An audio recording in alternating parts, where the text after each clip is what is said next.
Hey friends, welcome back to another speed build. Today I'm building a house here in Windenburg based on a house from The Sims 2 in Veronaville is the neighborhood in that world.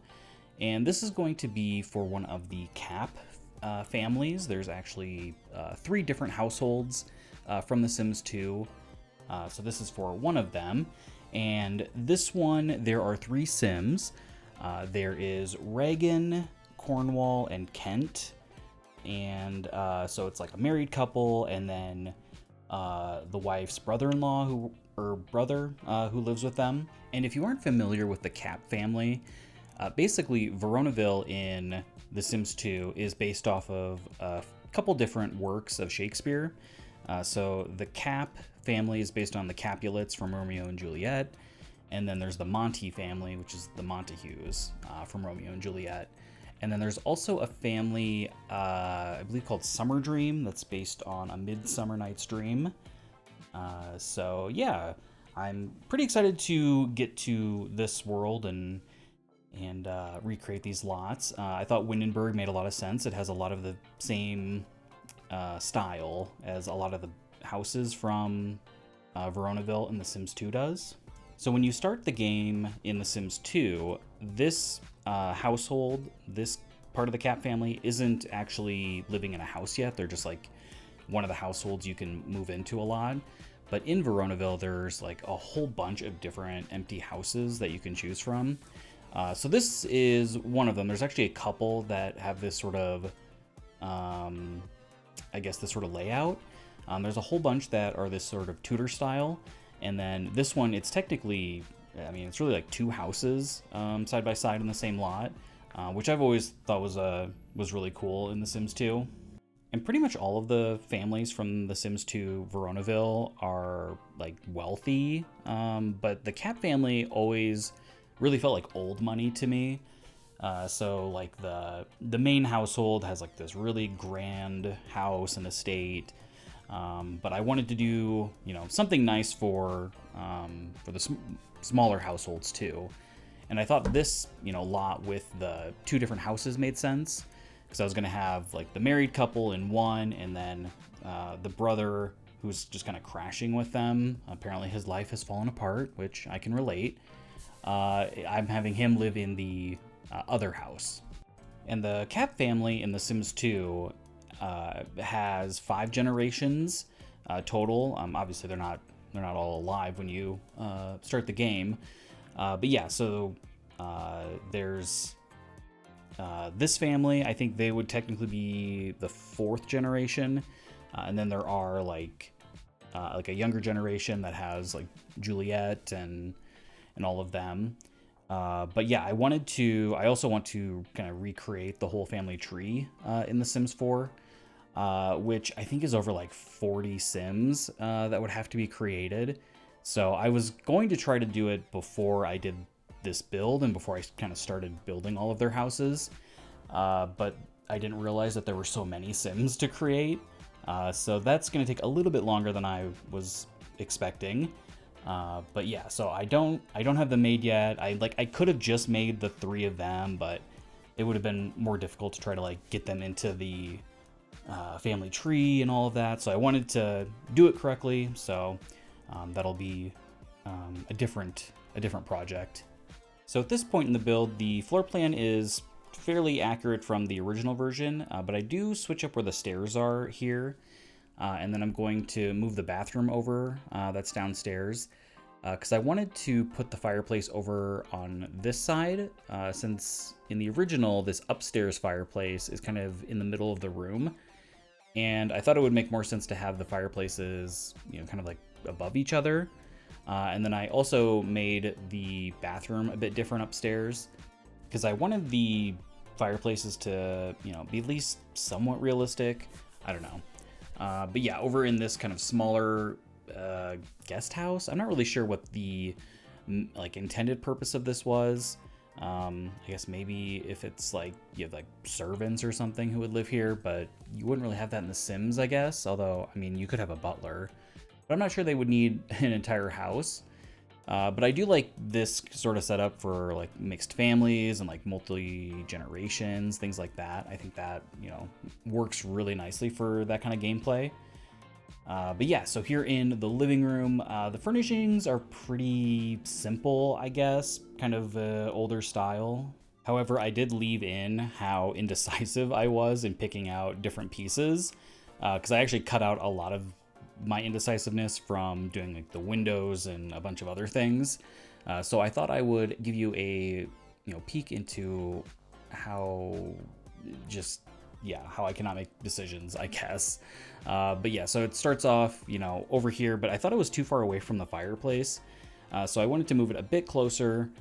So I end up kind of moving things around, and I couldn't really figure out which color scheme I wanted to do.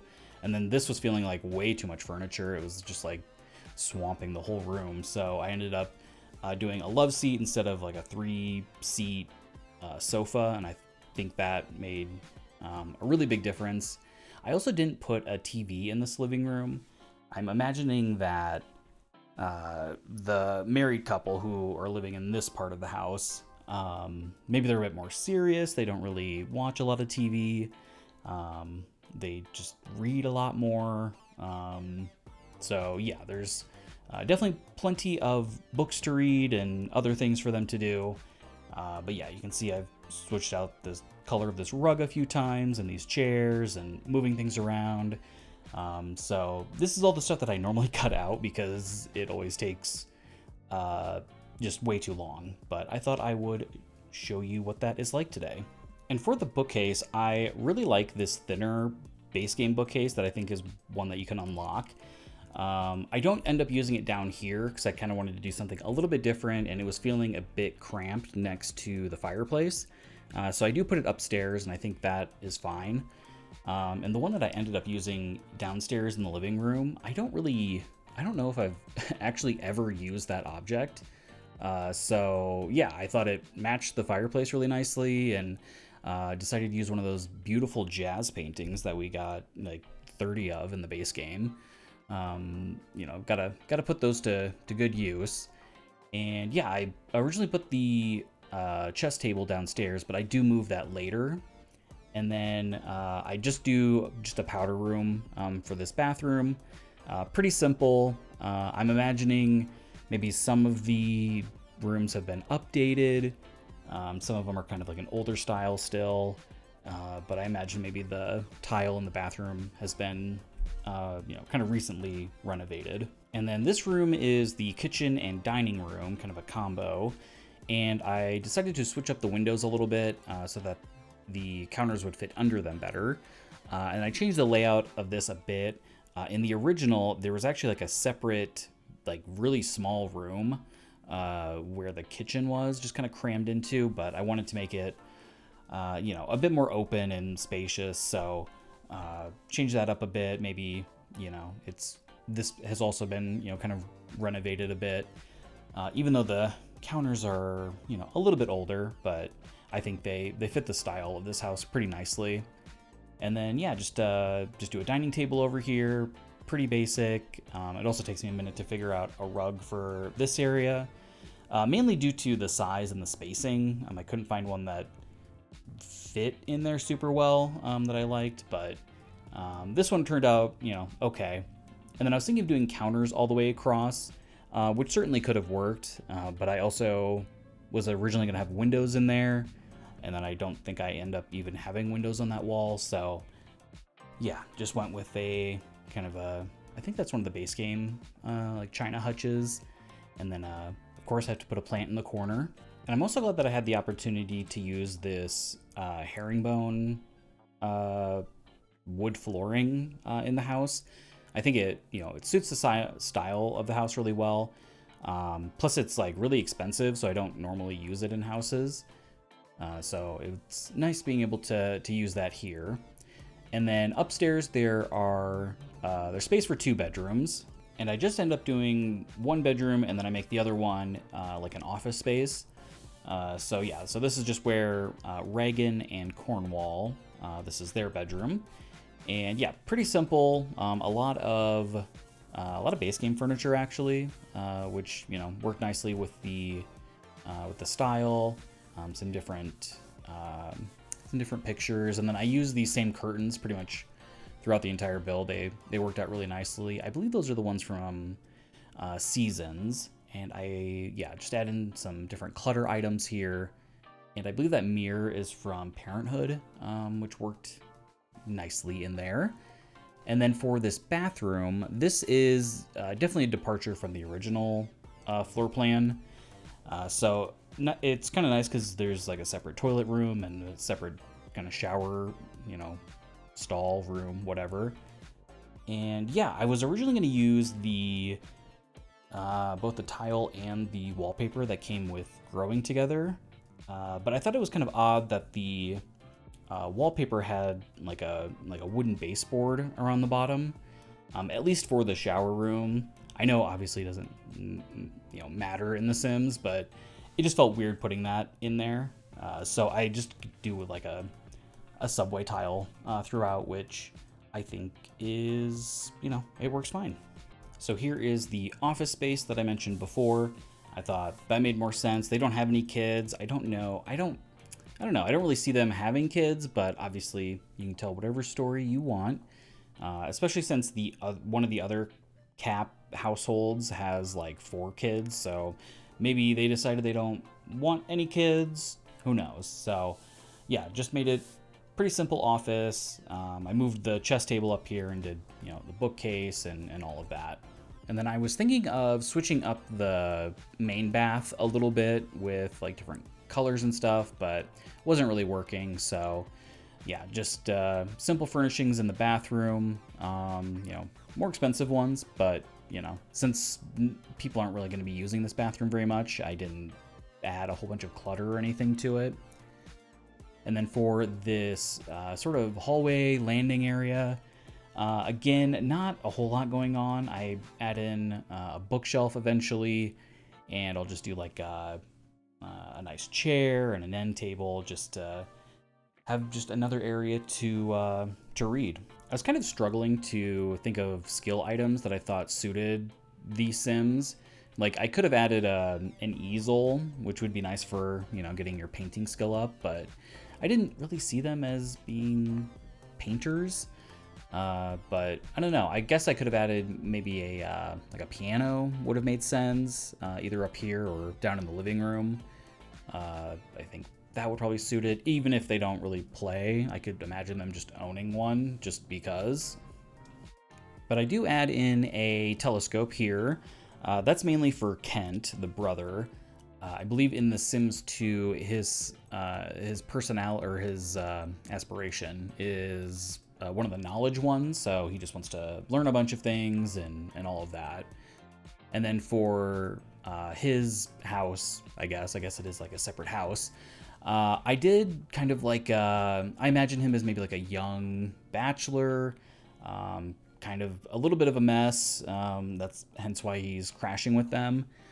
So he doesn't own a lot of, really nice furniture pieces, a lot of IKEA stuff, which, no shade to IKEA. Probably more than half of my furniture is from IKEA, so certainly no judgment there. But, these aren't really pieces of furniture that are being willed through the generations or anything. But yeah, then over here, this is going to be the kitchen and dining area. I do a very similar style to kind of the main house. I imagine this one doesn't, have as nice of appliances. It hasn't been, updated as much. And I imagine that Kent is maybe more of a geek. He might be like in the programming career. Not much for interior design or anything like that. But I did get a bar in here, which is, a nice item to have on the lot. And then I just put in some sort of, basic posters and different decorative items that might relate to video games that he's into. I did add in a video game console in the living room. And yeah, for the bedroom, it's also very simple. I did this sort of futon bed, the kind of IKEA nightstand, a basic dresser. Very simple. He doesn't even have curtains. He just has these like cheap blinds that he was able to put up. But I do really like how Kent's house turned out. I think it's really good for the storytelling. And having the two houses, I think, is really interesting for this, since they didn't, you know, they, like I said, they weren't moved into a house in The Sims 2. So yeah, and then the bathroom, you know, very simple as well. I did, you know, the same or fixtures, I guess, from the main house, and I imagine, you know, Kent hasn't really done anything in there. And then for this second bedroom, I just do kind of an office so I got, you know, a really nice computer for him, and then I also add in just a whole bunch of different clutter items to kind of show that he's still like unpacking, he's moving in, he's got all this stuff everywhere. And yeah, I think that that's really great for this story for these Sims. And I'll do a bunch more cluttering downstairs as well in the living room. Like I got out a bunch of like games and these records and all of that. So that'll kind of finish this up before I move to the exterior of the build. But yeah, so for Veronaville from The Sims 2, I decided to go with Windenburg. I think that made the most sense. I was also considering Tartosa, not really based on The Sims 2 version, but since like Romeo and Juliet, it's supposed to be based in Italy, I thought that Tartosa would make sense for that. But I didn't really like, you know, how the world was laid out for like these Sims. I didn't think it really made as much sense. Since all of the larger lots are fairly close together, and I don't think the like two families would be living that close together. So what I'm going to do instead is have all of the Capp family members, you know, all living near each other in this area of Windenburg, and then I'm going to have the Monty family living in different lots on the island in Windenburg, and I think that will, you know, kind of help separate them both physically, and then also I'll probably do a different style for the Monty family houses, just to give, you know, a little bit more separation, you know, between the families, and help kind of play up that that storyline from The Sims 2. So yeah, I'm pretty excited for you know, for all these different storylines from The Sims 2. I think it'll be a lot of fun recreating all of these. But yeah, so I am just outside now, kind of finishing up the exterior. I end up doing a lot of terrain painting, but then when I reloaded the lot, all the terrain paint was gone. So really love that bug is still in the game. So yeah, that was really annoying. So just disregard all the terrain paint.